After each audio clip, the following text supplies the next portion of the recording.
Hello, सलाम, नमस्ते, जय श्री राम, जय जोहार, जय भीम।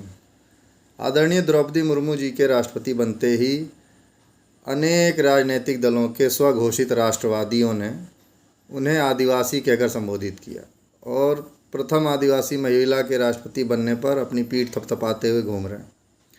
लेकिन इन कम पढ़े अधपढ़े लोगों से पूछना चाहिए कि भाई आदिवासी का मतलब क्या होता है। आदिवासी का अर्थ होता है प्रारंभ से इस देश में रहने वाले लोग। आदि यानी प्रारंभ और निवासी यानी निवास करने वाले लोग। तो वो लोग जो इस देश में प्रारंभ से निवास करते हैं आदिवासी कहलाते हैं। तो अगर हम किसी को आदिवासी कहते हैं तो अपने आप को विदेशी कहते हैं। तो ये आजकल के राष्ट्रवादी दुनिया की पहली ऐसी कौम है जो अपने आप को विदेशी कहते हैं और यहाँ के कुछ लोगों को, अपने ही समाज के कुछ हिस्से को आदिवासी कहते हैं। अरे भाई, जब आदिवासी वो हैं तो तुम क्यों नेता बन रहे हो? उनको तो प्रधानमंत्री भी होना चाहिए। तो एक वंचित समुदाय की महिला को राष्ट्रपति बनने पर बधाई देना, संदेश देना, इसमें कोई आपत्ति की बात नहीं है। लेकिन एक समुदाय को जो अपने ही समाज का अंग है उसे आदिवासी कहना एक इतनी भयंकर भूल है जिसका दुष्परिणाम आने वाले वर्षों में दिखाई देगा। ये अंग्रेज़ों की आर्य द्रविड़ बांटो और राज करो नीति का एक ऐसा अध्याय है जिस पर बात नहीं होती है, चर्चा नहीं होती है। और जो नैरेटिव सेट कर दिया था अंग्रेज़ों ने, आज भी वही नैरेटिव धड़ल्ले से चला जा रहा है। और इन स्वघोषित राष्ट्रवादियों की सरकार में भी वही नैरेटिव उसी तरीके से परोसा जा रहा है जैसे ब्रिटिश सरकार यहाँ छोड़कर गई थी। डॉक्टर भीमराव अंबेडकर की पुस्तक हु आर द शूद्राज में स्पष्ट रूप से उल्लेख है कि आर्य विदेश से नहीं आए थे।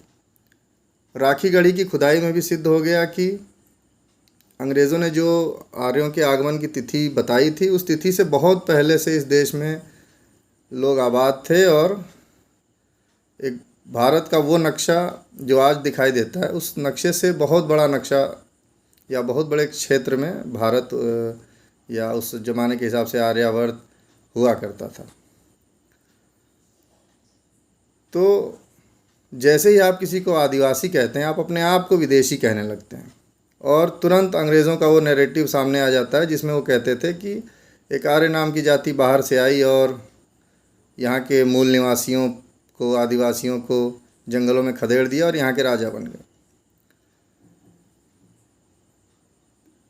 तो तथाकथित विद्वान, तथाकथित राष्ट्रवादियों से मेरा निवेदन है कि कृपया आदिवासी के नाम पर ये वितंडा बंद होना चाहिए। आदिवासी शब्द का प्रयोग ही गैरकानूनी घोषित होना चाहिए।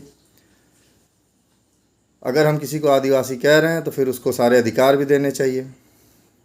अंग्रेज़ों ने इसी संविधान के प्रावधानों में क्रिमिनल ट्राइब्स एक्ट हमें विरासत के रूप में दिया है जिसमें भारत की अनेकों आदिवासी जातियों और अनुसूचित जातियों को जन्मजात अपराधी घोषित किया गया है। इससे ये भी सिद्ध होता है कि राजनीति के क्षेत्र में पढ़े लिखे लोगों का होना कितना ज़रूरी है।